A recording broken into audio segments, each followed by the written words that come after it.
If you carry a firearm and discharge your weapon in self-defense, you could face hundreds of thousands of dollars in legal fees and expenses. So carry the protection of CCW Safe, Self-Defense Legal Services membership. Upfront payment of all criminal and civil defense costs with no out-of-pocket for members. Unlimited defense budgets, unmatched legal expertise. Carry the same level of support police officers have. Carry CCW Safe, the highest caliber. And we are back. I'm Chris Heaven, the CEO of Survival Dispatch, joined by my good friend Jeff, MD, former CIA operative, affectionately known as 007 in our circles, author extraordinaire. If you're ever wondering what's behind him in the wallpaper, those are two of a number of books that Jeff has written that are quite intriguing and interesting, from the spy world. But you had a lot of company in the house last week, huh, Jeff? Yeah, my daughter, my granddaughter, and my son-in-law, and then just a shitload of relatives came over at various points and neighbors, and it was a little overwhelming at times. But hey, kind of sounds like Thanksgiving, just different. Yeah, just longer. Right. All right. So tonight's episode is strictly on the topic of what's happening in Nebraska with regards to Christianity and the Bible being pushed into the classroom by the governor. And it looks like it's going to set the bar on a number of things. But as I was researching this, I also, discovered a bunch of other things that have already happened that I wasn't aware of. So before we jump into that, I just want to share a couple things. We've got some pretty awesome podcasts lined up this week. Tomorrow evening is going to be John's third installment on his series on communism. Wednesday, I've got Major Jeffrey Prather joining me again. Thursday, I have Sam Anthony coming back from yournews.com. And Friday, I have a professional MMA fighter, Shannon Rich, joining John's business partner, Dave Kemp, who was a SWAT team leader for many years, and James from Pilgrim Ammo to discuss Shannon being attacked by an assailant in Arizona, if memory serves me right. And this guy came at him with a knife, and he ended the altercation by shooting this guy at point blank range, 2 feet away approximately. And he shot him in the front of the neck, and it obliterated this guy's trachea in the front of his neck, and he died instantly.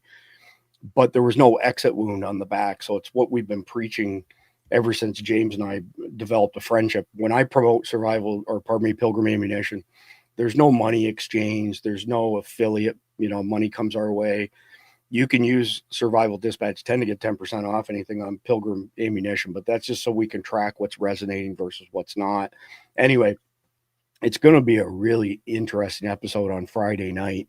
So getting to tonight's topic, we're going to basically discuss faith under fire. So we're tackling some of the issues that are shaping Christianity in America. There's a battle brewing right now in Nebraska in particular, and there's a push to bring Christian teachings, symbols, all that sort of stuff back into public schools. And that includes the 10 Commandments being displayed, to chaplains being in some schools, essentially as counselors for kids. And all of these proposals, many of which are already what they call LBs in Nebraska, so a legislative bill in Nebraska. So we're going to dive into this debate. It's faith, freedom of speech, our nation's roots. And between Jeff and I, we'll break this down probably to about a 45-minute conversation. There's no other headlines that are part of this tonight. So before we get going, just one more quick reminder. Helps us tremendously when you share our content with other people. We're super suppressed on YouTube, 431,000 subscribers. Less than 1% of our views come from people getting notifications. I'm going to address that this week, probably, where we're going to have a separate email list for people to sign up for that will get one email a week every Saturday. It'll be a watch guide, and it will include all of the content probably published by both Survival Dispatch and Survival Dispatch News on all the different platforms with links. So we know people aren't getting notifications from some of the big platforms, and hopefully that will solve the problem. We just got to get the word out on signing up for that watch guide. All right, so here we go. So 2025 here, the governor of Nebraska has made some pretty bold moves, uh, basically dictating Christianity be put back into public schools. So it's not about forcing children to pray. It's predicated on recognizing that there was a certain set of values and beliefs and faith that shaped America to this day, like secular individuals, atheists, agnostics, whatever you want to call them, will espouse, pardon me, the same Christian values that the rest of us have while being secular and agnostic. So there's been a number of bills, I think it's 4 in total now, and they range from dictating that the 10 Commandments has to be posted in all classrooms and all schools. In God We Trust has to be in all schools and classrooms. There has to be an opportunity for children to study Christian faith during school hours, which is really interesting. I didn't know that in Florida here, we actually have some of this in place where if you want your child to get some element of Christian education, you can tell the school, my child will be attending these alternate classes, such and such a day and time every week. And the school has to accommodate that if they don't have any faith-based curriculum in-house. So that was pretty interesting. It's first I've heard of it, and it was all a result of researching what's going on in Nebraska. So we're covering this topic now because a lot of people, myself included, feel that our schools have drifted too far away from the values that essentially built this country.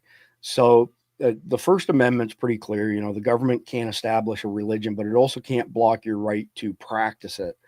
So for years, there have been a bunch of rulings, Engel versus Vitale, for example. That was in 1962, and it banned school prayer.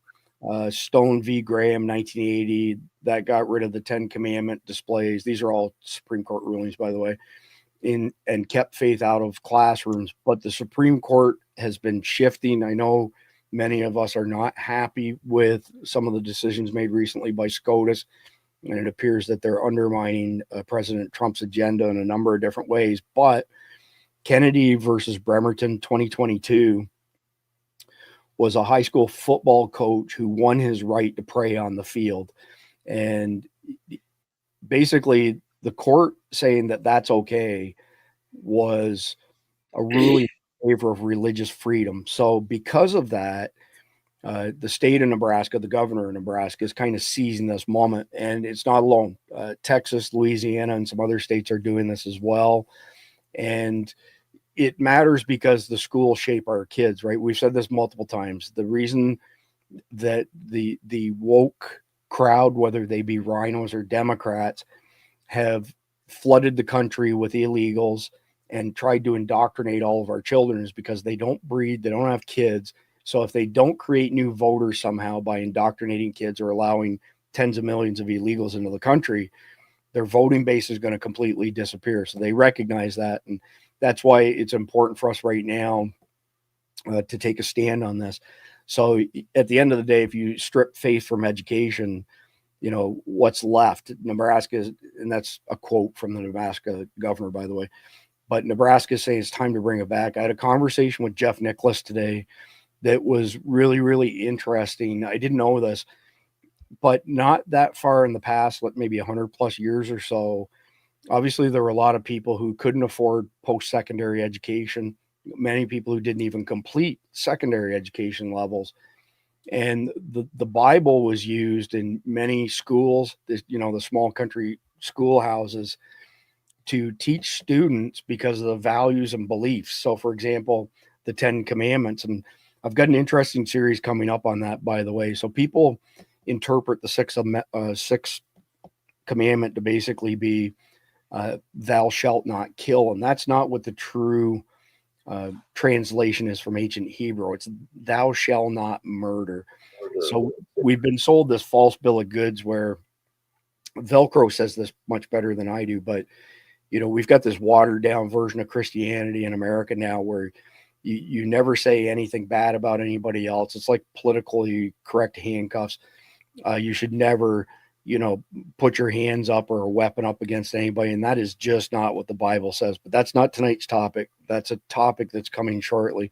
So, Jeff, when I'm not that much younger than you, when I grew up, the first order of business through my entire school, primary, elementary, and secondary, was to start the day with the Lord's Prayer.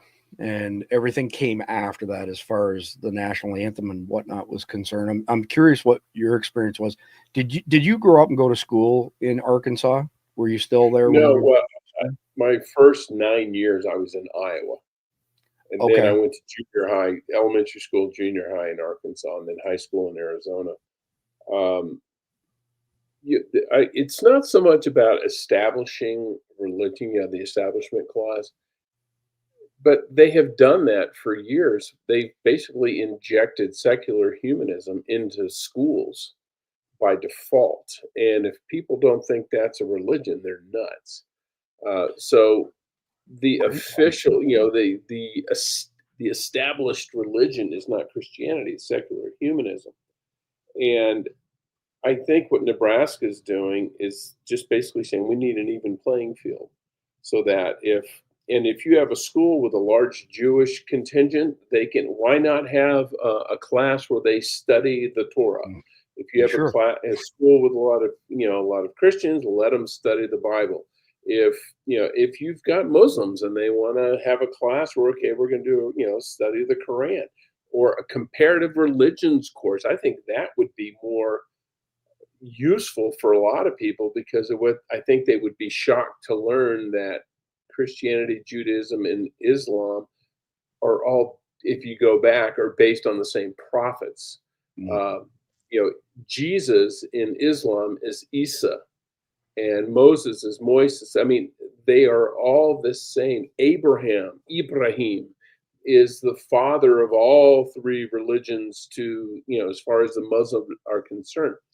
And in fact, I used to use that when I was talking to Muslims when I was in the CIA, and they were trying to find common ground with them. And I said, we're all children of the book. And they recognize that. The Old Testament, the Torah, is also in Islam.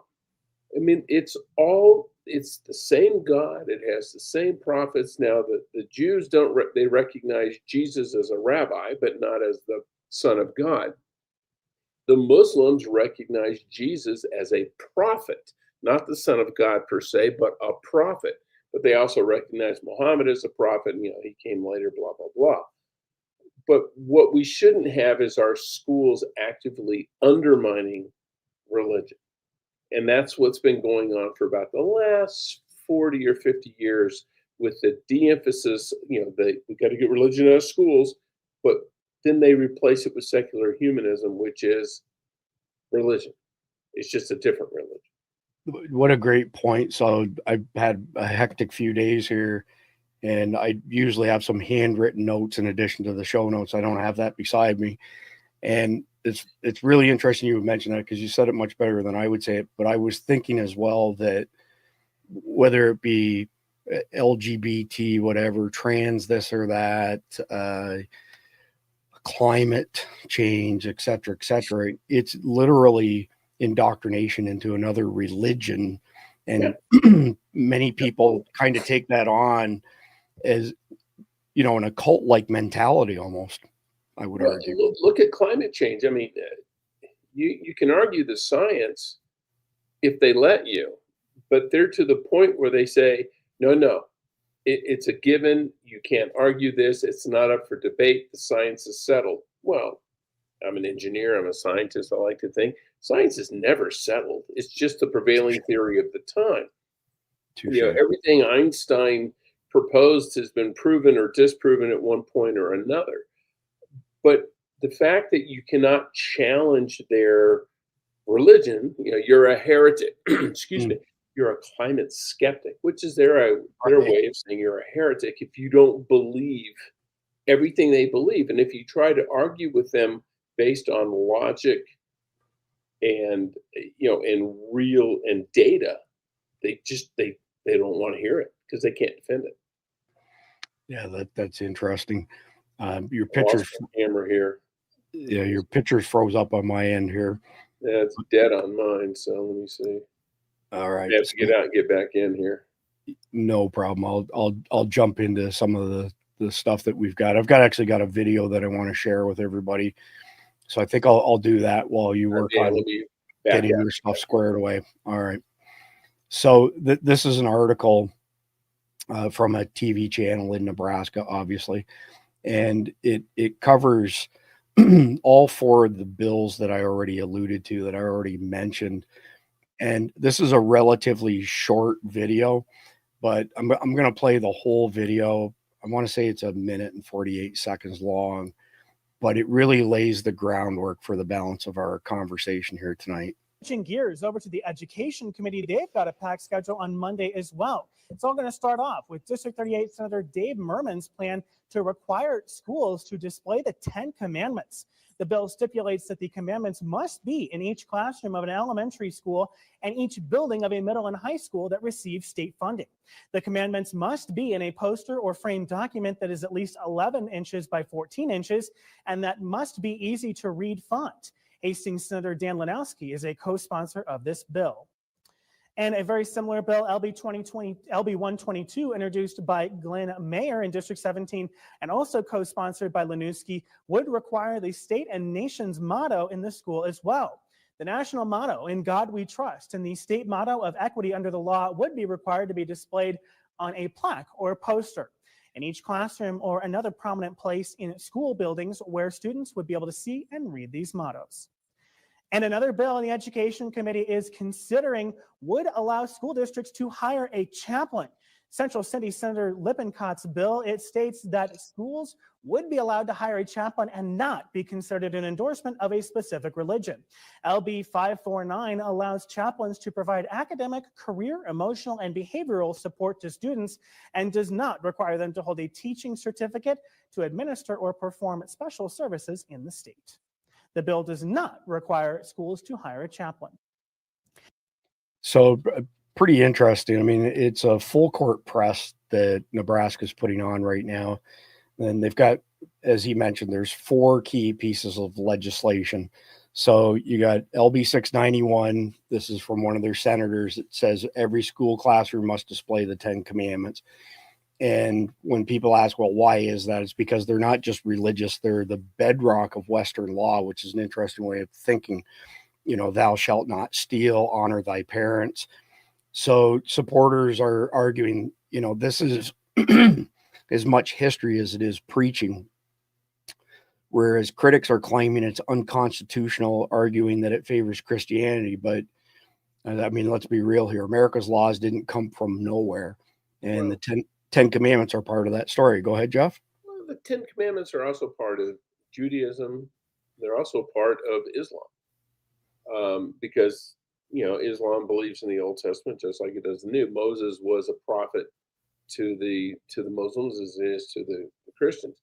And to be honest, if they wanted to also put up Hammurabi's code, and he was from ancient Babylon, it was the first set of laws that we know of that was codified, written down, and posted. And they were basic common sense laws. They actually covered contracts. It basically says if you borrow money from someone, you got to pay them back, all that kind of stuff. I'd have no problem with that either, because if you look through history, most common, you know, laws that societies were based on were common sense. You don't kill people. You don't steal from people. You don't steal your neighbor's wife. You don't steal thy neighbor's ass. You don't, you know, and it's not just the 10 Commandments. It's all through all religions. There's a common theme, and these are the rules that hold society together. And it's not just Christian. It's not just Jewish or Islam or anything else. Every successful society has had rules, and they're all basically the same. So a good friend of mine, Dr. Michael Fabian, sent me an article this morning, and it's so interesting that I'm going to turn it into an episode next week that you'll probably be interested in. And it's called The De-Civilization of America. and how we're going backwards in terms of civilization. And it makes some really interesting arguments that we built the most sophisticated country, economy, culture in the world that the world's ever known. And then we drop the ball on the educational side because the children that have gone through the system now don't have the same skills that you and I were given when we went through the school systems. And it essentially makes the system that our forefathers built too difficult for them to basically be the shepherds of. So it's going to be a really interesting episode. And of course, I'll share that with you in advance. So the first one was with regards to 10 Commandments. The second one is from another senator that requires schools to display "In God We Trust," our national motto, essentially, in places like hallways and cafeterias. The governor, he's gone all in on this, saying Christians need to stand tall. It's on our money, so why not our schools? Opponents say it's a sneaky way to push religion, but supporters call it essentially patriotism, plain and simple. Well, So it doesn't say who's God either. It does not. That is It correct. say in Jehovah we trust, in Allah we trust, in Mithra we trust. I mean, you can pick. I think, to me, that the whole point of "In God We Trust" is we trust in God, not in government. That's we shouldn't. So pardon me for flipping things around here, by the way, Jeff, and to our audience. So Sure. StreamYard have these new things called scenes where you can do things in the background and quickly change to it. The problem is that once you've configured it, if you click on anything that you shouldn't click on while you're in those scenes, it overwrites your configuration. They've got to provide a way to lock it in, but it's going to be a valuable tool going forward. But for the time being, it's in beta until they lock it in. You might see some screen stuff changing like I just did there. So the next one up is LB 550, and this is a third senator.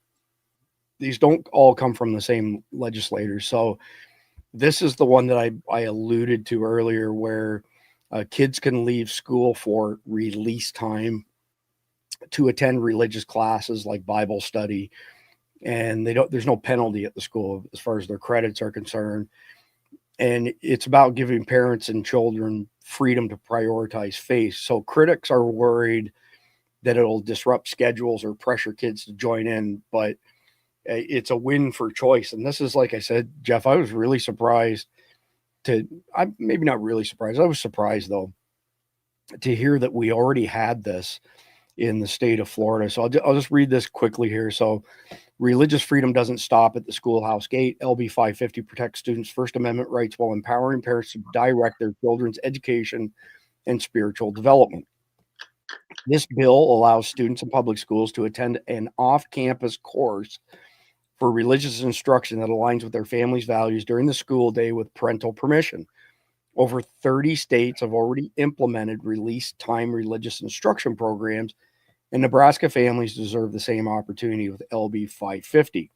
School districts will adopt a policy excusing students for at least one class period per week to attend a religious education course off school property. Pardon me.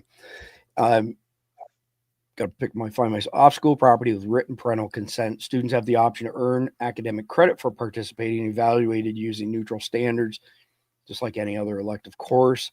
Process is low maintenance for schools.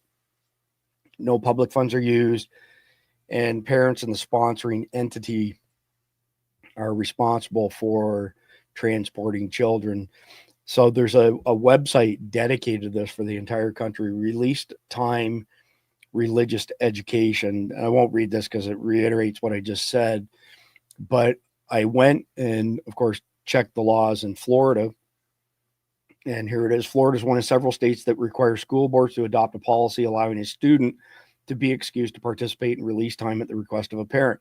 This statute opens the door for release time in every school district in the state. Release time programs should be operating in every school to ensure that students are able to take advantage of their right under state law to participate in religious instruction. All programs also need to ensure compliance with court-approved guideposts for release time programs. These include the school cannot fund release time programs other than de minimis administrative costs, such as the cost of a school board approving a local release time policy. Number 2, release time programs cannot take place on school premises. And number 3, student participation in release time programs must be voluntary. There cannot be any coercion on the part of any school official. However, these 3 points are not exclusive. One should conduct thorough research, blah, blah, blah, blah, blah, blah. Jeff, were you familiar with this by any chance, this release time program? This is news to me. I mean, when my daughter was going to school in Florida, she was in a religious school anyway. We put her in a religious private school for her senior year, and then she was in college. So this never really impacted us, and she was in parochial school before that. So my daughter, even though I am not a religious person particularly, I recognize that this country is built on Christian Judeo values, and I wanted to reinforce that with my daughter. So it never really came into play for us, but I'm happy to see it. Yeah, I mean, in a similar vein, I've never been a preachy person ever, but I've always, had my own personal beliefs. And while we've rebranded Survival Dispatch News, you're still not going to hear me be preachy about things. I mean, there's certain things that I think are right and wrong. And, I've been talking with Velcro on the side about some of this stuff. And I think the most disturbing fact, I had a long conversation with Jeff Nicholas today too, is this watered down version of Christianity that says you have to allow the bad guys to slaughter you like a lamb and not stand up for yourself. That's not what the Bible says at all. So it's never been the history of Christianity until the last 50 years. For Christ's sakes. It's made up stuff, right? Went on crusades to go after, the Muslims who were invading the Holy Land. So I'm not going to get this right. Maybe Velcro, I think he's on Substack tonight. So he's going by a different name over there, 1,000-Yard Stare or something like that. But somebody said something last week while we were in Georgia. And I want to say it was something along the lines that there's somewhere in the Bible that Jesus picked up a sword and told other people around him to pick up a sword to defend themselves against something. Again, I'm not recalling the whole thing. And somebody was walking by while we were talking. It might have been Mike Sterling, maybe not, but I think it might have been. And of course, we had a gazillion guns that we were shooting content on last week. And he pointed over at this pile of guns and he said, "Yeah, that's our modern day sword right there." It was an interesting comment. And if it wasn't Mike, I apologize to whoever it was, but there was only half a dozen of us there, but it was pretty hectic. So the last bill, LB 549, is actually from the same senator as 550. The other two are totally separate senators. So it allows schools to hire religious chaplains to counsel students. So with mental health issues on the rise, chaplains could offer some moral guidance where secular counselors may fall short. Critics, are complaining about proselytizing, but in a state like Nebraska, where most people are Christian, this could probably resonate there as good or better than anywhere else. So all the bills that we've mentioned or I've mentioned so far this evening, they're all in the works. They're all hitting resistance. The usual bad actors are showing up to launch lawsuits over it, like the ACLU. There's been some initiatives that the Education Committee has stalled out on because of the heat around some of these proposals. But at the end of the day, the governor, Pillen is his surname, he's pushing hard. And that's what kind of gives them, a chance to overcome this. So with that being said, I'm going to pull up another page here with regards to the Supreme Court and pivot the conversation ever so slightly. But before I do that, I just want to give people a reminder.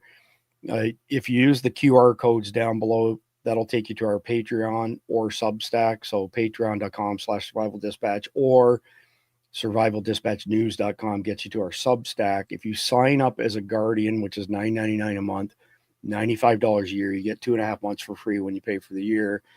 You get an invite to our Signal chat, which I know for a fact that you, of all people, can relate to this, Jeff, but I got to share this quickly.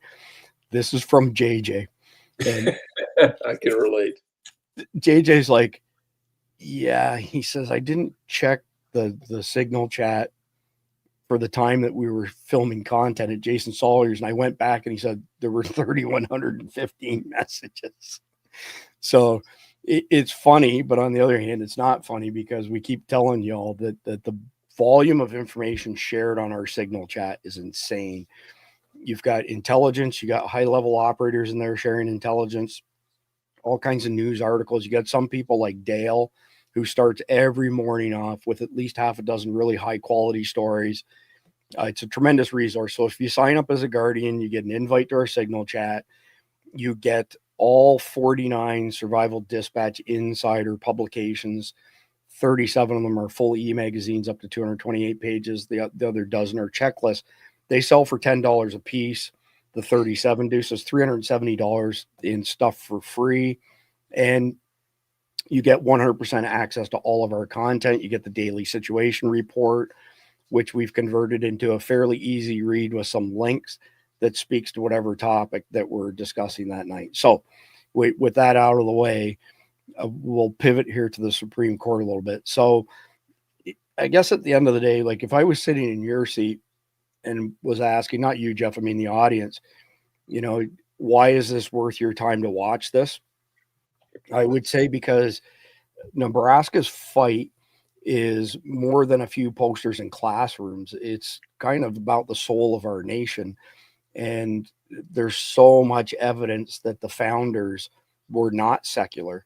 And John Wheaton did a great take on how the separation of church and state has been misinterpreted. And I'm not going to go down that rabbit hole. Otherwise, we won't finish on time. And we're doing our best to hard stop at 1 hour these days, by the way. So there's stuff that's at stake in Nebraska. Okay. So if the bills pass, this is a great test. They're going to continue to see more escalating lawsuits again, ACLU again. They're going to say they're going to cry it's unconstitutional. But Nebraska has Nebraska has a conservative Supreme State Court. So a ruling could potentially greenlight these, faith-based policies nationwide. And that would essentially reshape what schools can do across the country. Whereas if the court says no, it's going to kind of reinforce the old, call it the wall between church and state.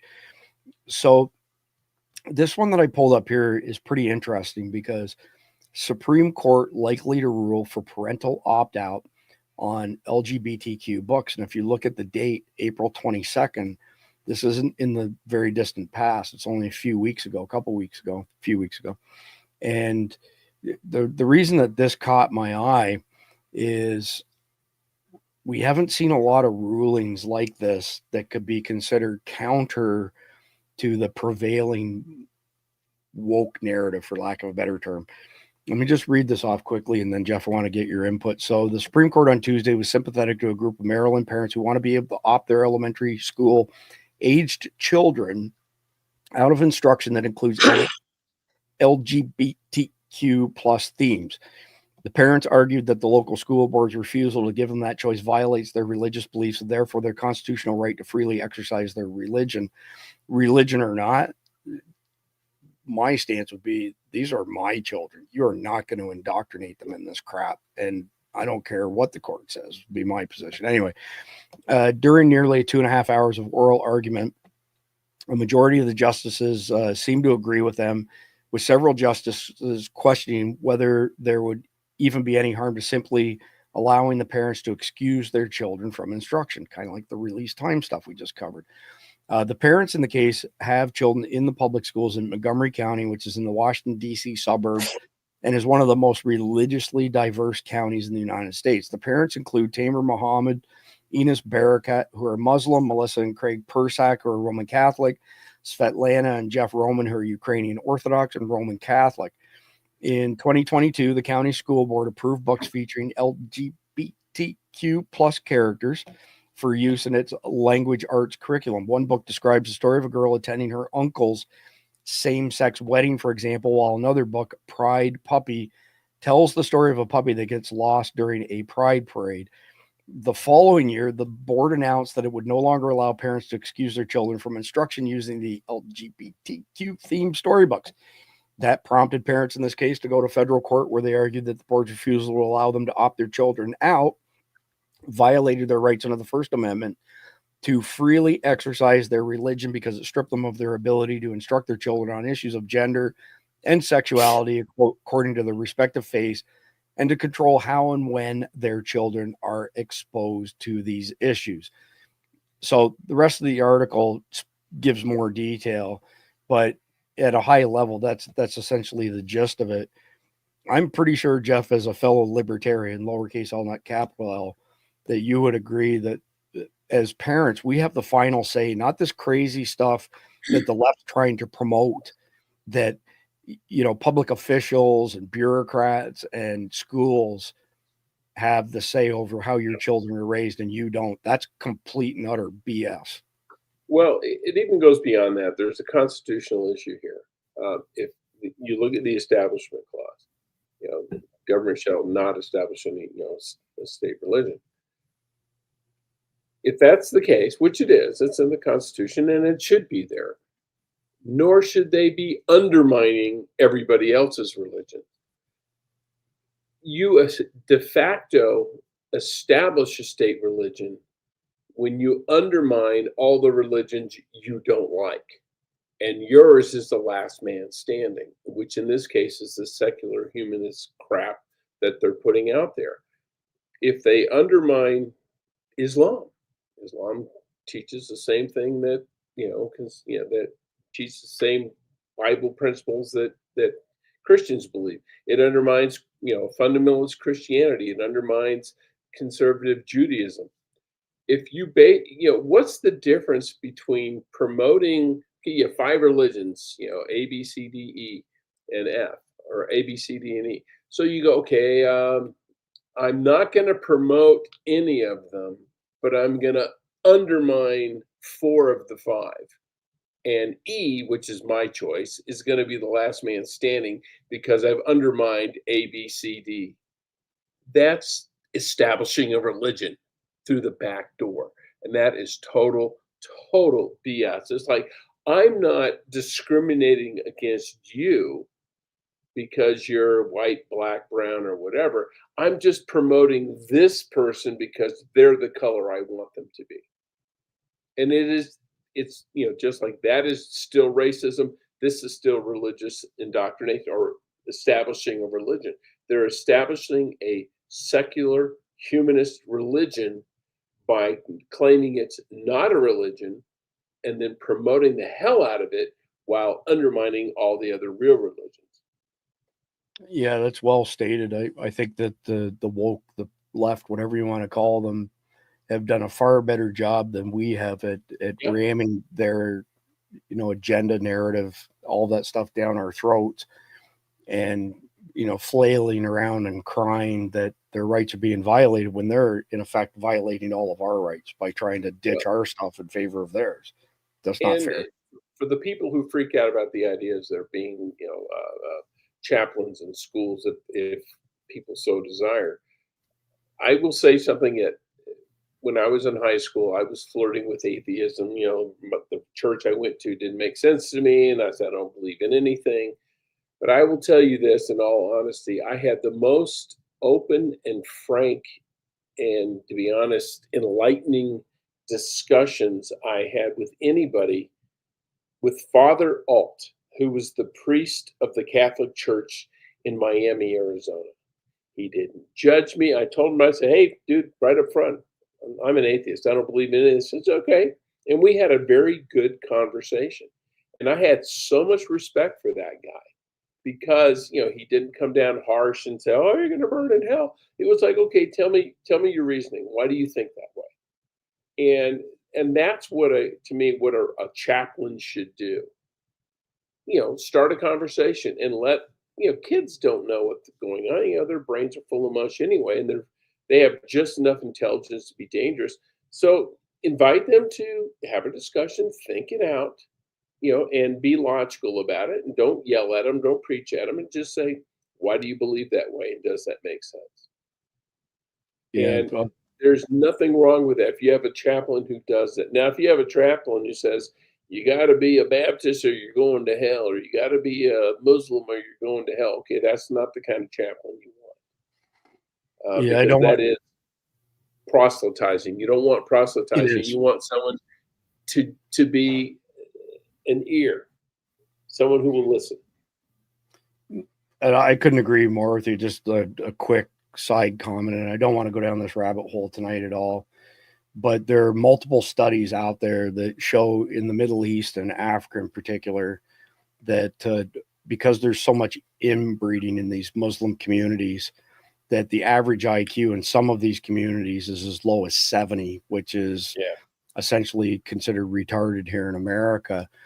And so you don't see a lot of resistance to the institutions, the family saying you have to be a good Muslim, or, bad things are going to happen to you. You have to convert others.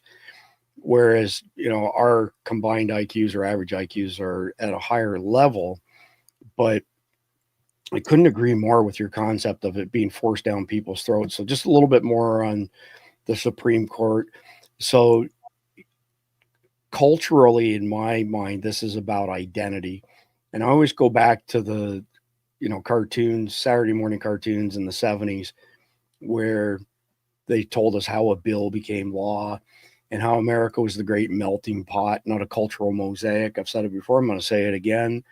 There is not one instance in recorded history where two or more diametrically opposed cultures have simultaneously occupied the same geography without one of them annihilating the other. It always happens. So this country was founded on Christianity and Christian beliefs and values. I mean, if you look at our founding documents, that our holidays, our oaths are taken on a Bible. This is not something that we're making up on the right or as conservatives or libertarians, whatever you want to call us. This stuff is rooted deep, deep, deep into the soul of America. So, I think the argument on our side of the equation is when you strip all this stuff from schools, those children essentially are rootless. They don't have anything concrete under their feet, I guess you could say. The critics argue that it alienates non-Christians, but in a majority Christian state like Nebraska, or even county by county, I think that'd be a tough sell if a location is conservative. And politically, this is all tied into a bigger push. Like Donald Trump, for example, has backed Louisiana's 10 Commandments law and sees this as reclaiming lost ground to secularism. And pardon me, it's kind of a rallying cry for conservatives who feel that their faith has been sidelined. For schools, it's practical. Teachers are overworked, and adding religious elements could complicate things, but it might also give kids a better moral compass in a world that has lost its way. And holy cow, I mean, you want to talk about a world that's lost its way. I don't think that my grandparents would recognize America today. Not even close. We've devolved in so many different ways. And I'm going to save that for the episode on the decivilization of America. And I plan on giving the original author full credit for that. We'll show his article, we'll share the URL, but have a great discussion around it nonetheless. So it's going to hit pause just for a second. Normally I would play, a short message from one of our sponsors like CCW Safe. They send us a small amount of money each month that helps cover bills. We don't get any affiliate stuff from them either. But I want to mention a couple things quickly. Number one, if you have thoughts on anything in any one of our episodes, send an email to support@survivaldispatch.com. That will come to me amongst some other people. You can also leave me stuff on X, so @Survival Report. Velcro does it all the time, but he sends me really interesting stuff. Nestor does it, and there's a handful of others as well. So, last plug for at least this point in time, if you like what we're producing content wise, please support us on Substack and Patreon, because if we didn't have your support, companies like CCW Safe, we'd be punching a time clock and we wouldn't be able to bring all this to you. But what I did want to mention is we had an amazing gathering last week at Jason Sawyer's just down the road from our cabin in Georgia, which, by the way, Jeff, get this into you. I got there at 3:00 in the morning last Wednesday, long drive. So I go down to the basement, which is unfinished. It's full of materials right now, to turn on the hot water heater and the well pump, and then turn the main valve on for the water. And I go back upstairs and I'm unloading my truck, and I hear this splashing, and I'm thinking, what the heck is that? And I can hear it coming from the stairwell. I go downstairs, the pipes froze. The PVC supply line pipes froze in the winter. And this is the longest we've ever gone without making it to our cabin. Easily 1,000 leaks. I mean, we're talking pinholes to big holes to everything. So no water at all. And then Thursday and Friday, we worked super long days capturing a ton of content. I want to just thank a few people, in addition to John Wheaton, and he brought Ty with him as well from Illinois, JJ Morris, Jason Sawyer, Mike Sterling. Collectively, we put in a lot of time and effort into the content that we shot, and we've got some pretty exciting stuff to share. We learned a bunch, to be quite honest with you. Like Jason Sawyer, prior to that, was a fan of having shotguns for home defense. And when somebody asked him, what's the most profound thing you learned through all this testing, because we shot indoors, he said, shooting a shotgun or a short barrel 5.56 indoors, highly not recommended. And what's interesting, Jeff, is that we had decibel meters, which there's a place where they fall short. Maybe offline you can give me some suggestions where I'm going with this, but we had decibel meters, we had chronographs, we had laser sighted temperature guns. When suppressors heat up, velocity falls, energy falls, so on and so forth. But there were 3 guns in particular, Jeff, that we shot indoors: a 12 gauge shotgun, a CMMG Mutant, which is essentially an AR-10 chambered in 7.62 by 39, takes AK mags, and John's FN Scar 308. All 3 of those, when they were shot indoors, and we all had ear pros on, compressed our eardrums like you wouldn't believe. The concussive force that came off those 3 guns, they all hit around 120 decibels. And we had other guns that were 120 decibels, but those 3 created some crazy concussive force. And I don't know how you measure that other than us subjectively speaking to it, but it's a deal. And I wouldn't want to go through that. I mean, not only you're probably going to have permanent hearing damage, at the very least, you're going to go into auditory exclusion. So now you have an intruder in your home, and you've given up one of your most important senses. Anybody who's telling you to use a shotgun or a short barreled, even a carbine length F5.56 inside without suppression, is full of it. They are absolutely full of it. Don't do it. Don't fire 308 indoors either without a suppressor. Go ahead, Jeff. Well, you shouldn't shoot anything indoors personally. But I mean, yeah, if someone's in your house, you'll bite the bullet on that. That's what we were doing. We were simulating that. Yeah, but when you shoot a shotgun, you look at the volume of air it moves. It may be going the same muzzle velocity as some other, handgun, but it's going to move a lot more air. So you're going to have a lot more overpressure. So you almost need some barometric tool to measure the overpressure. And I'm talking about, my garage. I built an RV garage. I'm thinking about putting in a short gun range there, shooting in the sandbags and stuff, but just 22, just to limit it, just so I can get reps without having to drive down to the range. Mm-hmm. But what's interesting, there was this article where the ATF, our favorite institution, says they have to buy all these suppressors for their men because they have to go to the range and it's bad for their ears and all. And people are going, okay, if it's dangerous to your guys who have to go to the range quarterly, why do you charge $200 in taxes and make normal citizens jump through hoops to get a suppressor when they probably shoot their guns a hell of a lot more often than you do? And they're using it as a big push to say suppressors should not be regulated or controlled like that. So Kyle Grob from KGM Tech said to me, and I wish I could recall the number, I'm gonna have to text him and ask it again. There were something like 200-300 vendors at CanCon last month, which is for suppressor manufacturers, but less than 10 of them actually have any innovative stuff and patents, and he's one of them. But he threw a number out there. I don't know what it was. It was many billions of dollars is paid out each year for law enforcement officers of all levels and military people who are getting a lot of money for the hearing loss. And so a lot of disability off the top. Right. So there's a bunch of SOs across the country now where it's mandatory. Your firearms have to be suppressed in these sheriff's offices. But I'm just going to give it. We've got less than 10 minutes. Okay, but you go to Europe, it's almost, if you're going to shoot in an outdoor range, it's almost required to have a suppressor. That's interesting. I did not know that. I just want to give a quick shout out to Primary Arms Optics. Just way overperformed. Blew me away, Jeff. I took a Trijicon Credo off of one of my guns, put one of their LPVOs on with the expectation that I would put the Trijicon back on again. Trijicon that was on there was almost $3,000 new for that LPVO. Primary Arms one staying on there. It's got a bigger viewport, better reticle. It's just better suited for me than that. And I'm a Trijicon guy big time.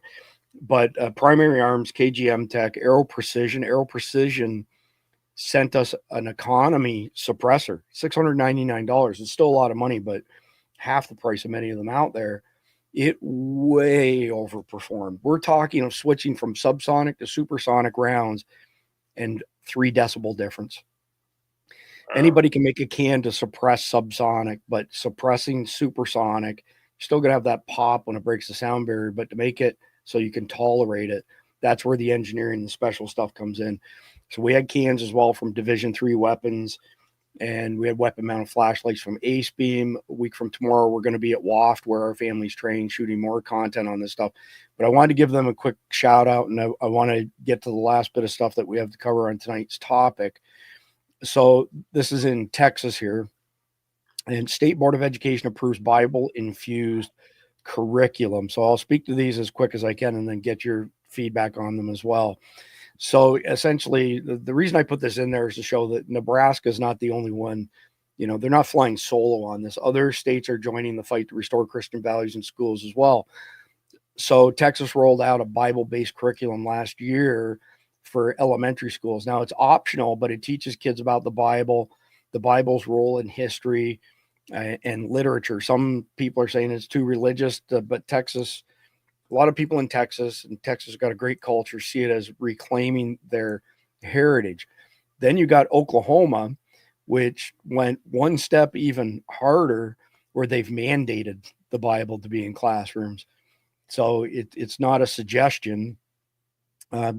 Basically, they mandated Bible instruction again last year, calling it critical for understanding America. And some districts push back. It's headed to court. But essentially, Ryan Walters is like the superintendent, I guess, of all their public school system. He's not backing down on it.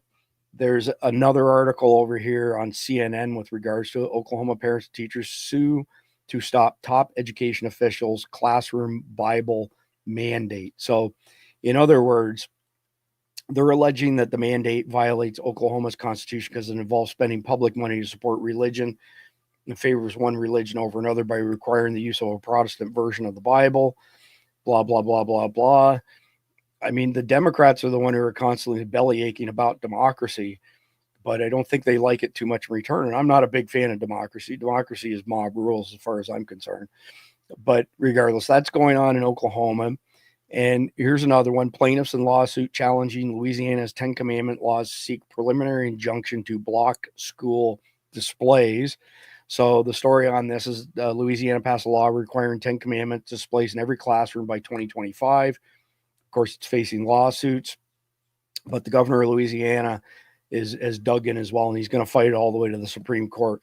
So, and it's probably going to get there before Nebraska. So Nebraska is watching to see, you know, what happens. So at the end of the day, like, what's fueling all of this stuff? There's a few things. Number one, the Supreme Court has issued some decisions that are a little friendlier than they have been in the past. Carson versus Macon in 2022. That's the one that I alluded to earlier with regards to the coach who was allowed to pray. And on top of that, you got Trump support. And then you've got a bunch of grassroots organization, National Association of Christian Lawmakers, who are drafting these bills. So it's shaping up to be quite a fight, put it that way. Here's another group that is defending all this stuff, called Wall Builders, helping Americans remember and preserve their true history of our great nation. And over here's the counter to that, Americans United from Separation of Church and State. I'm going to go back to this one while we're still talking, because I don't want to give the other guys, the bad guys, any free advertising. At the end of the day, this is unsettled, but has the potential to kind of be a fork in the road, watershed event, whatever you want to call it. And I think we're going to see quite a bit on this topic this year, and we're going to see it go beyond school system into other walks of how the government touches our lives. So I covered a lot of ground there, Jeff. Is there anything you'd like to add to any of those topics before we put a wrap on it? Well, no, the thing is, if the government's not allowed to promote our religion, and I understand, they shouldn't be able to undermine religion either. That's the only issue. Fair enough. I appreciate that. So there's an article over on our Substack that we published today. We published on Patreon as well, that touches on the stuff that we discussed tonight. Again, John will be back tomorrow night with the next installment on communism. All of John's installments, by the way, on communism stand on their own. You don't have to watch them in order. They're all tackling very distinct differences in the evolution of communism since Karl Marx wrote his manifesto. And then again, Wednesday evening, isn't that brutal? I've got so much underway, Jeff. I've forgotten who my guest is. Wednesday evening, when we go back, Major Jeffrey Prather. Apologies for that. Thursday, Sam Anthony. Friday, Shannon Rich, the guy who had to shoot the guy point blank range. Other than that, I've got a great video to close out tonight that we've never played. It's Peace is the Mission. Of course, it's from the Dilly meme team. Any parting thoughts, Jeff, before we put a lid on it? We're good. All right. So John, it was really good. It's enlightening. I appreciate your input, Jeff. John will be back tomorrow night. I will be back Wednesday evening. Between now and then, if you could please like, share, comment, subscribe, I would appreciate it. God bless America. To me, he's just a normal grandpa.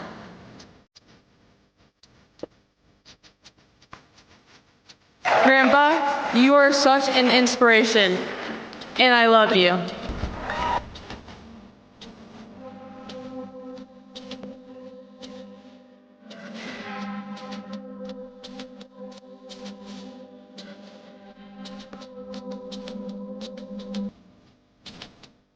It's time for a better life. Enforced with body now. We're no longer the few. We'll remind you, politicians, constant failure. We can wait, it's now, not later. Donald Trump just wants to save the world.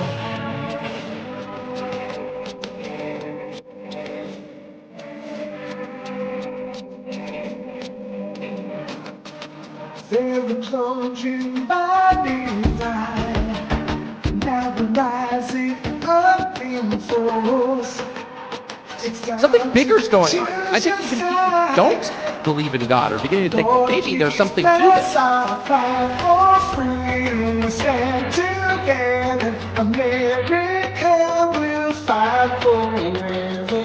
Donald Trump just wants to save the world. This is a fight we will never surrender.